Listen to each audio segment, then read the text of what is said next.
Ever think you might need a little more out of life? Why not try Chasing Diamonds with Andy Caldley, a podcast aimed at bringing out the extraordinary nature of the human experience and the curiosity, wonder, and creativity that drives it. It is his most sincere hope that today's episode tickles your fancy. So now, without further ado, here is your host, Andy Caldley.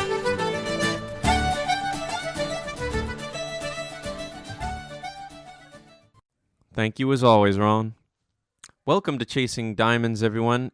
This will be the second part of a two-part series, the final installment, on an essay that I wrote of patterns and pattern recognition.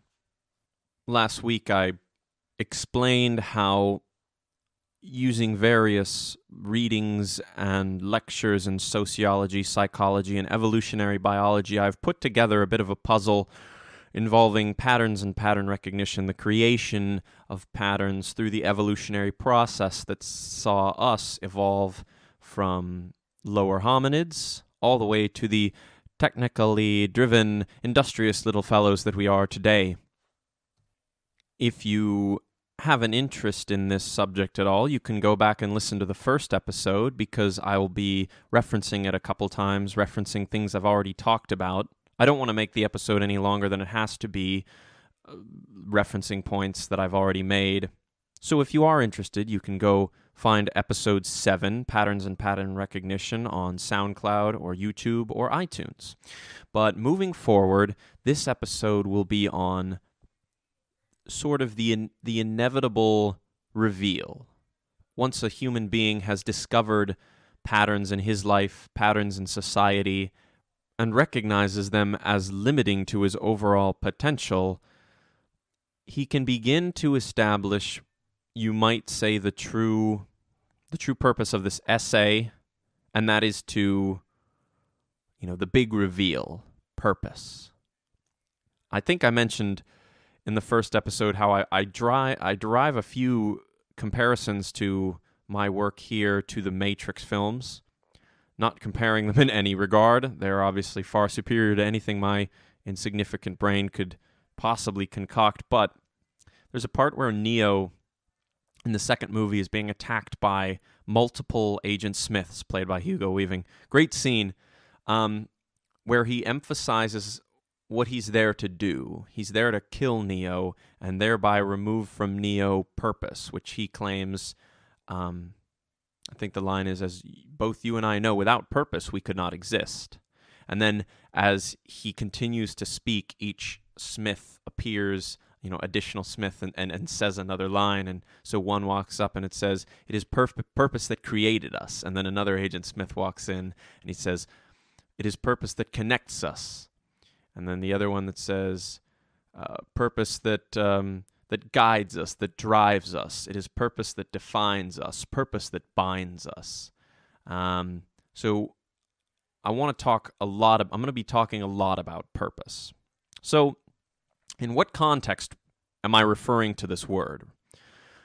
I'm referring to this word in the sense that what we see through pattern recognition is that humans have sort of predetermined genetic objectives that allow them to lead a fairly prosperous life without having to try too hard or mastering any particular skill.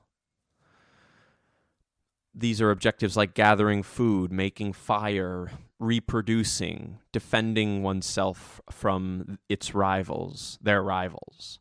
So these have carried into our modern society and, as far as I'm concerned, have done a lot of damage. They're sort of neutral in nature in that you get a lot of good things out of them together. The sense of community, which is so important. We're social animals, and so we love one another. We love having friends. We love having romantic engagements. We love being part of a group of friends. And these are obviously very beneficial. These are good feelings that you cannot overcome unless you're, a psycho or something. But they also do a lot of harm. Racism, sexism, tribalistic tendencies tend to involve an us versus them mentality. And numerous sociological studies, one I was just listening today involving hunters and non-hunters.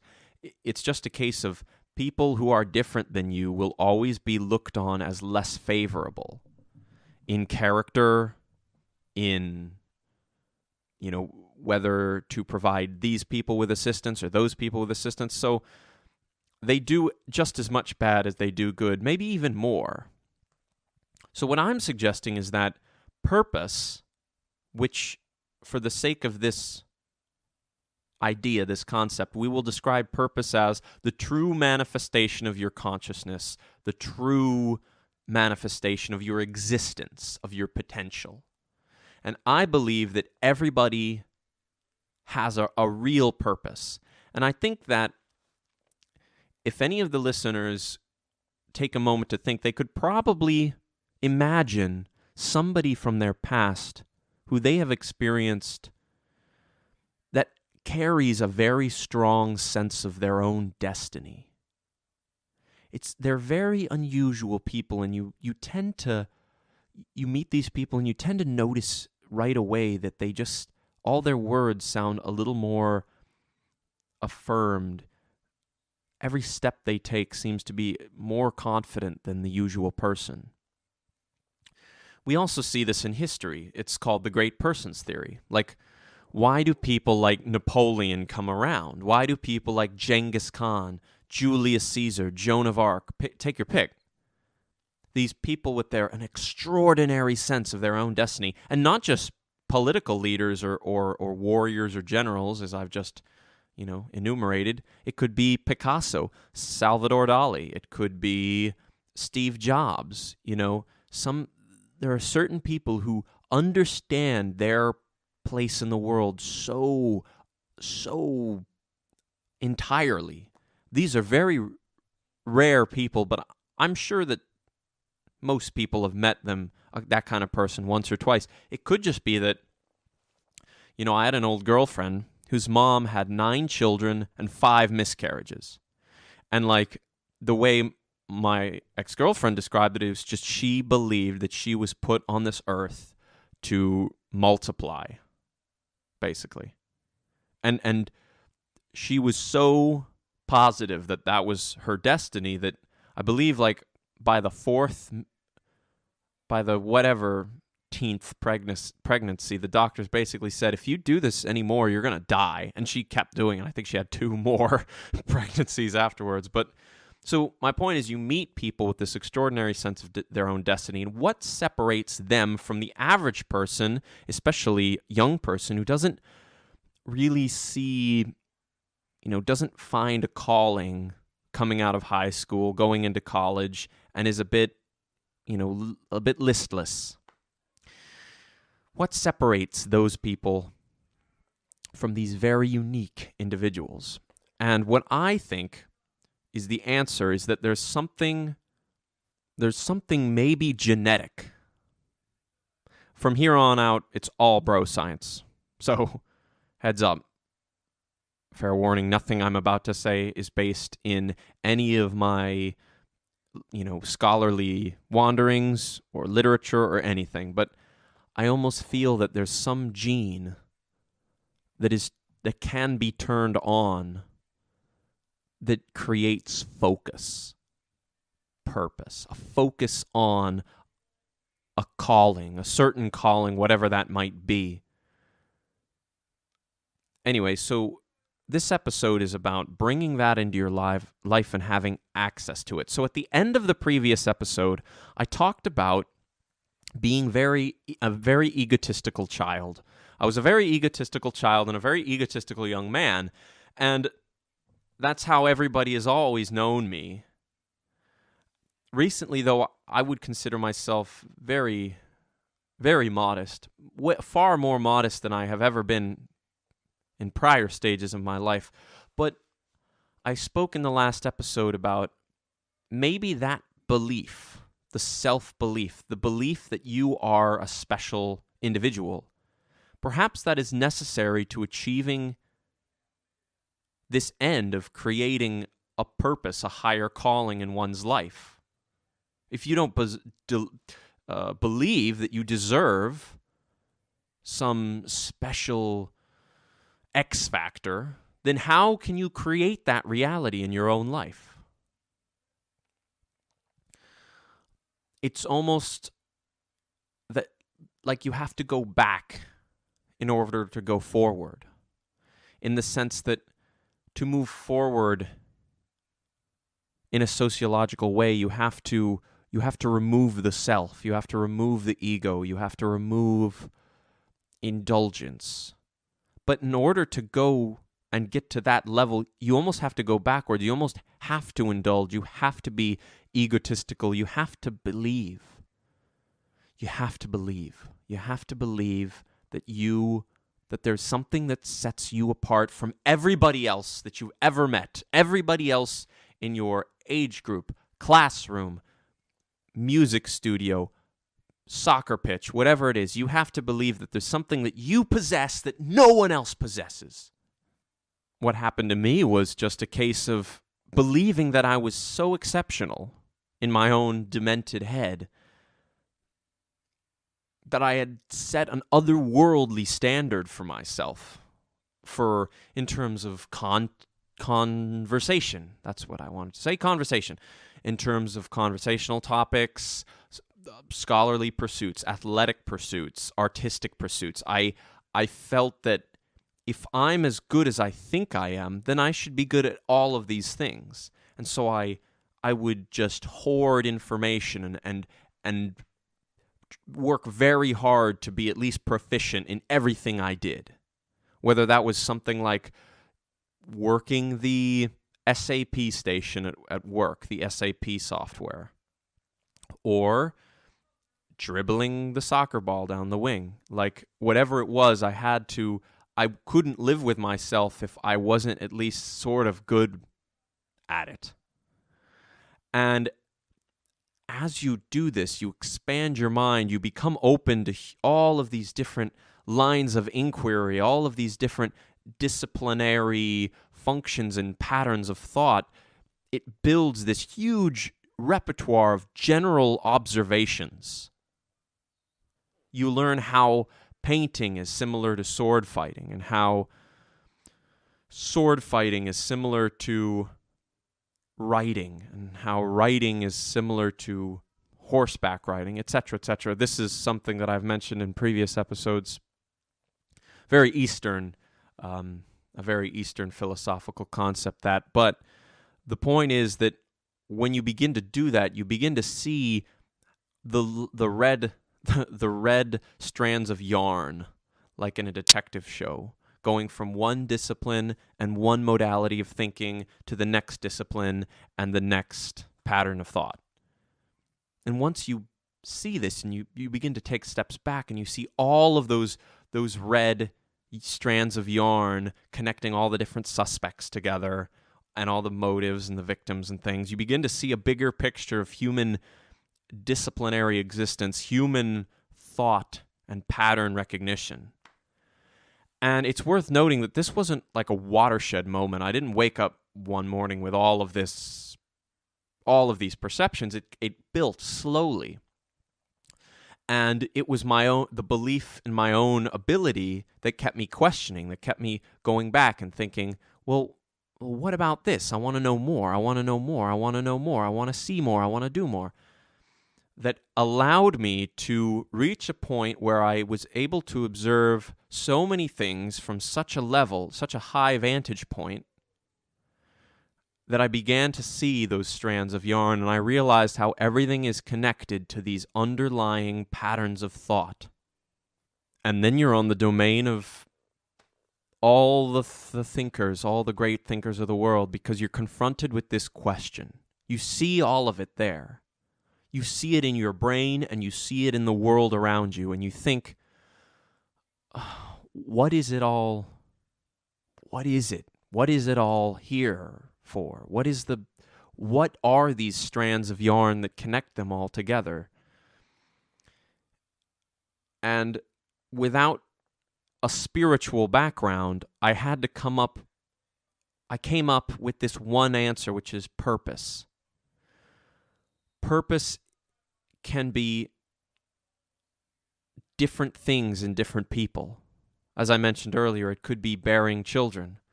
Purpose could be, I think there was a Picasso quote where he said that his mom told him that if he was a priest, he would become the Pope. If he was a soldier, he would become the general. But instead, I chose to become a painter and became Picasso. Like, purpose can be anything. Purpose could be helping others in a community. It could be attempting to imprint unto human minds the emotions that go through your mind. And this could be someone like a Kurt Cobain. Purpose can take any form. Purpose can take terrifying forms. Genghis Khan thought that he was the flail of God, and that he was tasked to bring all of the world under the Mongol yoke. And that is a terrifying realization. That is a terrifying version of self-actualization. So for me, that's purpose. The purpose is a sort of secular, sort of non-spiritual version of the purpose of everything, how we quantify the truest form of our consciousness and our place in the vastness of existence. I've prepared an example. I have no idea how effective it will be because I know I have a bad track record with examples and analogies and such. But if you picture a molecule, which at one point we found out was the building blocks of all matter, molecules. For instance, hydrogen is H2O is 2 hydrogen atoms and 1 oxygen atom. So if you look at the building blocks of all the universes, these molecules, and then if you could imagine the molecule, 2 hydrogen atoms, 1 oxygen atom, to be, you could say, 2 masculine, right-wing political spectrum patterns of thought, 1 part centrist libertarian pattern of thought. And that could be like a sort of a liberal conservative, or like a liberal Republican sort of molecule, if you will. Like I said, it might be a shitty example, but it's what I got. But if you look into those molecules, you see what actually makes them up, the atoms themselves. And I almost think that the atoms themselves are the purpose.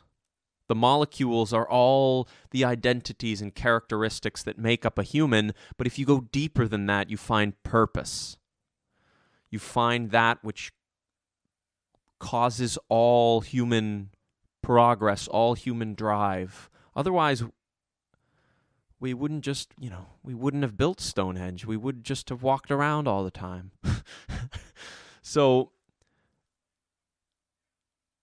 that ability given to us in nature allowed us to go beyond nature into a realm that no other living creature has inhabited before. And I think we're too modest about our potential because we see what people like Gustav Eiffel, people like Boudica, the Celtic leader, we see what great people can accomplish.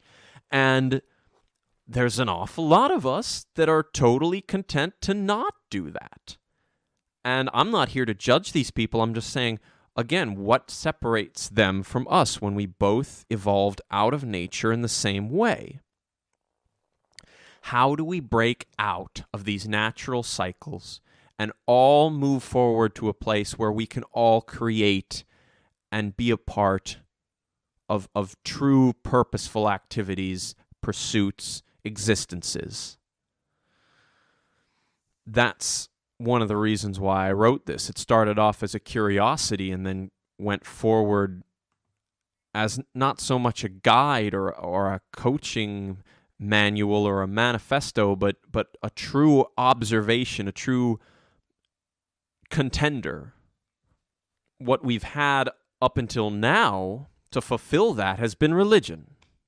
Now, religion and I have a very interesting relationship, as I'm sure religion has with every human in the world. An interesting relationship. Because it fulfills a couple of roles in our society, and not just the ones that are, immediately obvious. The sense of community, the belief in something, greater than yourself is what a lot of people say is what keeps them going to church. A lot of people believe that that is the true nature of existence, and it gives them comfort to know that there's a place after their earthly shell expires that they can proceed to.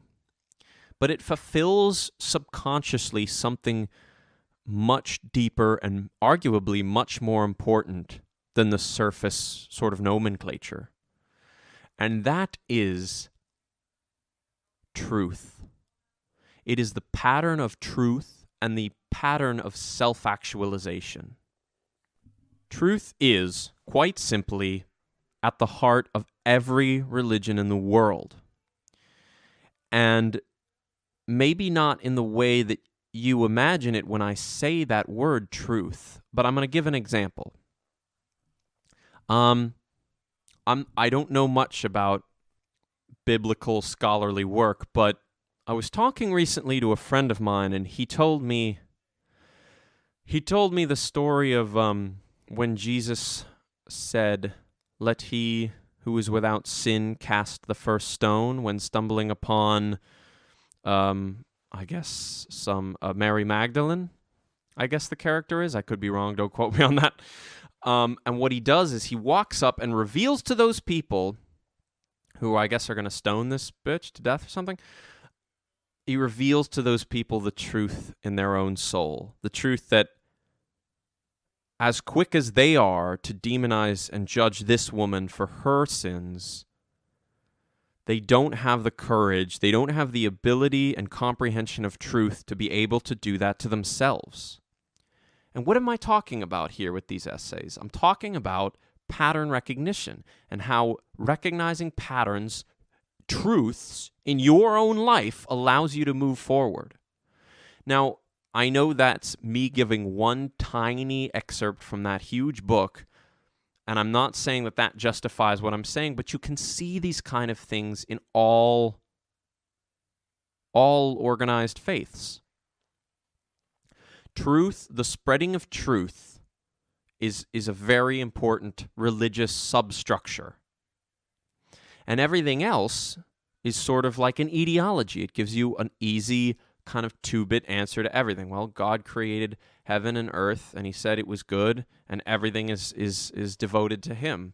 So it allows you to move through life without questioning fucking why things fall, or what's above you, or why things are the way they are and turn out the way they turn out. Why bears are bigger than cicadas. You don't have to ask any of that, because you just trust that this being that is infinitely superior than you could ever hope to achieve, designed it all in an intelligent way. So when you don't have those questions bothering you, you can take the first steps into achieving a higher purpose. And that is what did the job for people back in the day, in the annals of history. It was a substructure, a moral compass that allowed those who understood it at its most fundamental level to reach a level of awareness, a level of consciousness that would give them true fulfillment in their life. I talked last episode about religious figures, whether that's Jesus or the Prophet Muhammad or, whoever, to modern day religious figures, whether it's Pope Francis or the Dalai Lama. These religious icons are recognized for having this extreme state of awareness and understanding, an almost relative zen about the placement of everything and everyone in the cosmic cycle, or whatever you want to call the state of existence that we reside in. It's because their followers recognized in them that they had finished the quest. They had achieved what the writing and what the organization, the compass, is there to direct you to, which is the understanding that all humans have the ability to achieve great things. Or you could word it this way, that all humans have the potential to be fulfilled. How many people are fulfilled in your life that you know about? I, for one, have met many people that are not fulfilled. Their life never got going. They were distracted, burdened by debt. They just couldn't ever reach that doorstep. Now, that could be very irresponsible, because it could be my beatnik ass judging somebody who has a much higher standard of living than I do. But who are making those standards? Is the standard of a human life what you have in your bank account? Is the standard of human life what you drive, the contents of your wallet, the job title on your desk, whether you have the corner office or the cubicle? Or is it happiness? What's more enjoyable? Is it more enjoyable to be happy, or is it more enjoyable to be societally affirmed as great, having succeeded? I, for one, can't say, because I've never had the corner office. I've never driven the Jaguar. I haven't made more than $15,000 in one calendar year. So maybe I shouldn't be saying anything about this, but it seems to me that the people who have all that are happy not because they have it, but because they are able to then use it in ways to acquire something that they have always felt would make them the most happy, whether that's a family or to travel the world. But there's also a huge amount of people that experience huge amounts of unhappiness, and they have lots and lots of possession.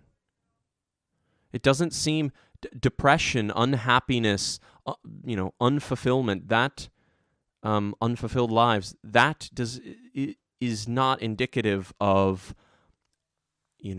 poverty and minimum wage. That is something that affects every rung of the social ladder. The ability to achieve a higher purpose in your life must be the most important thing for human development. And these religious figures, they understood that. They recognized that. These great people across history, in any discipline, they all recognize that. And it's not even the great people, too. There have been plenty of people I've met who have money for their expenses and nothing else, and they couldn't be happier because they exist in a life where they can attain that which they feel they are set on this earth to attain. And whether that's a quiet life by the beach, or whether that's traveling the world and not ever having to settle in one place, it doesn't matter. It's not the same person to person, but the point is it's there for all of us. You have to believe that it's there. You have to believe that it's there, and you have to believe that you can find it. You have to want to find it. Going back to our religious topic, you can see other parallels between the purveying of truth and the coming to grips with the vastness of existence. You can see parallels from those in other disciplines. Science is the study of truth. It's to tell you how things are, why they are, what they are, how they interact with each other. You see it in music and in writing. These are arts that are meant to squash together and distill to the deepest essence of the human experience and give them to people who might not have the ability to create and find those experiences themselves, like a novel. A good novel is a distillation of human life, of the human experience. A good song, it's a distillation of thought or emotion into a powerful tool that can portray something that can't be portrayed. I can give you an idea, I can write it down and you can read it and you can understand it, but I can't write down feelings. So you have to write it through this song. So writing and music is distillation of different parts of the human experience into their truest, rawest forms. And those are truths. Those are truths. Those are ways of purveying the truth to people.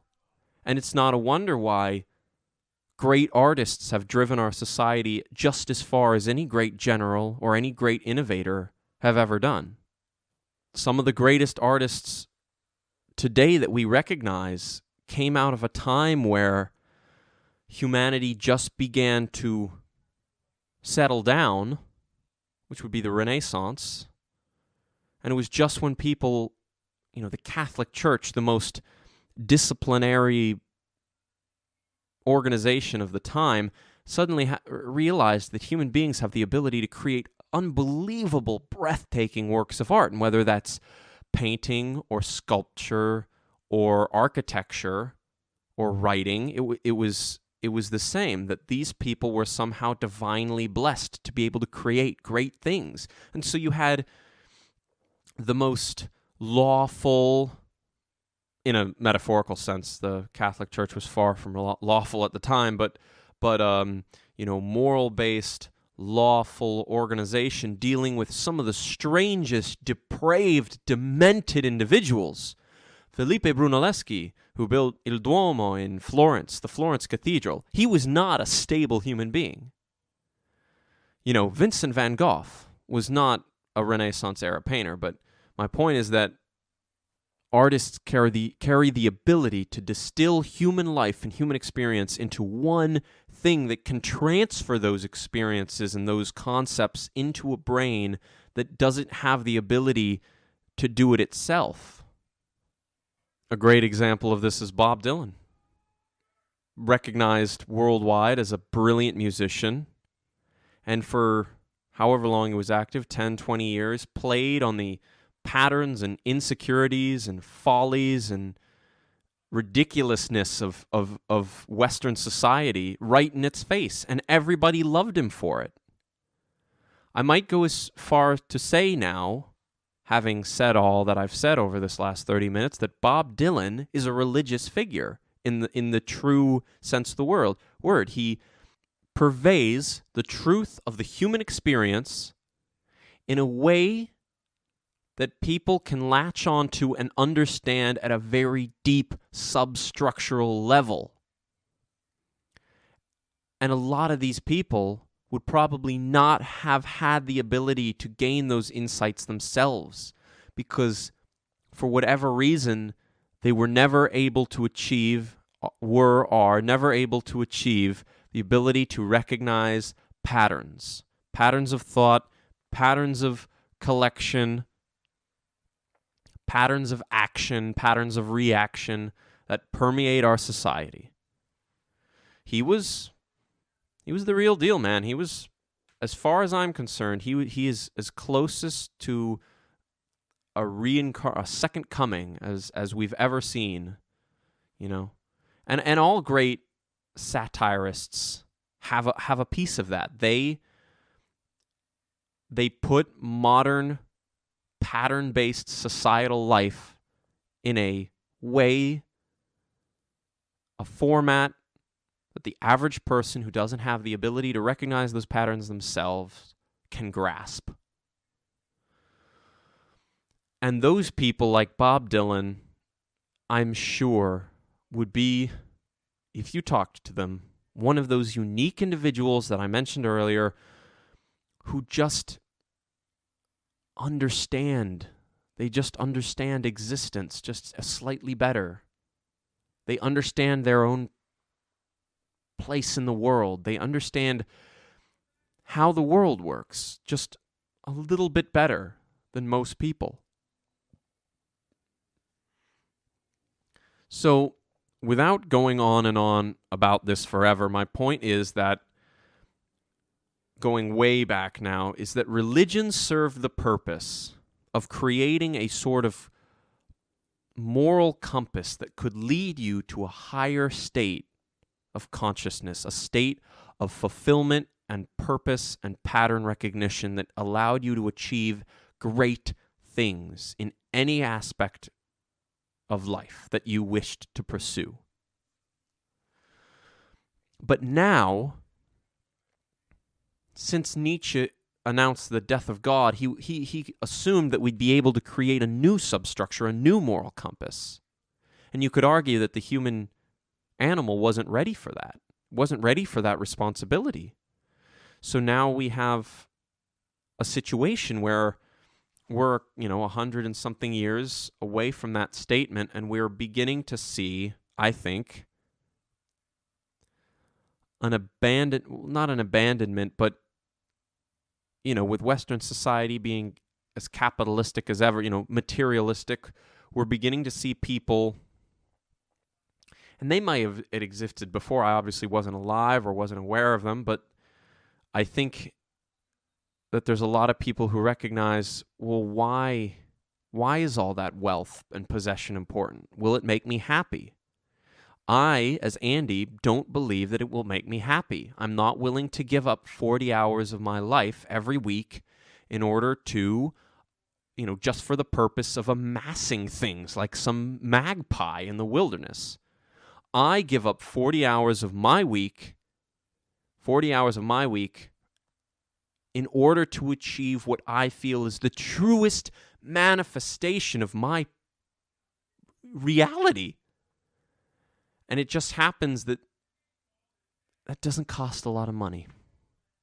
It doesn't. For some people it might.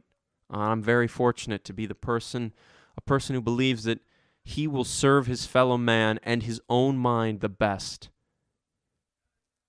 if he gathers information and distributes it back into the world, gathers human experience and distributes it back into the world to people who might not have the ability to achieve those experiences themselves, just in the manner in which I explained the great artist or the great writer or the great sculptor can do. I'm not comparing myself to Bob Dylan. Disclaimer!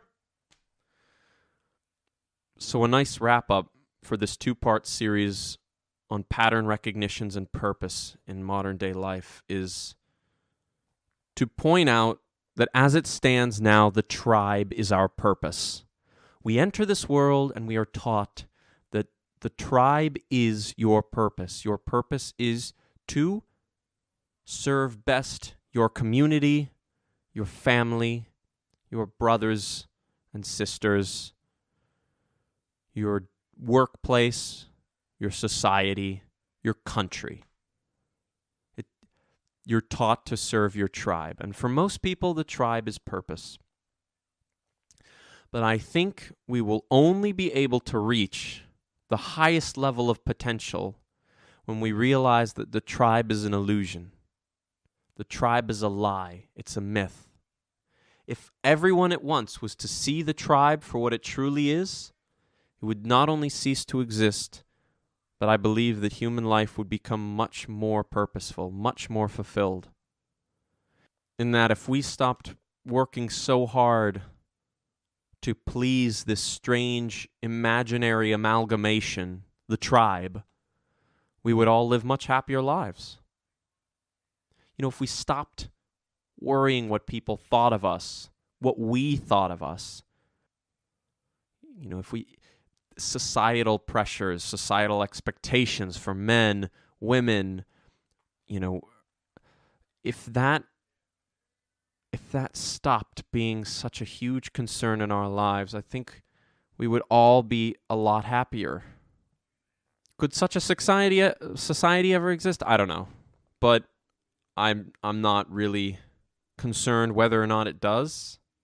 I'm concerned about making my own way on this strange path that I've discovered and helping others to maybe, if it's right for them, find it and begin to walk it on their own.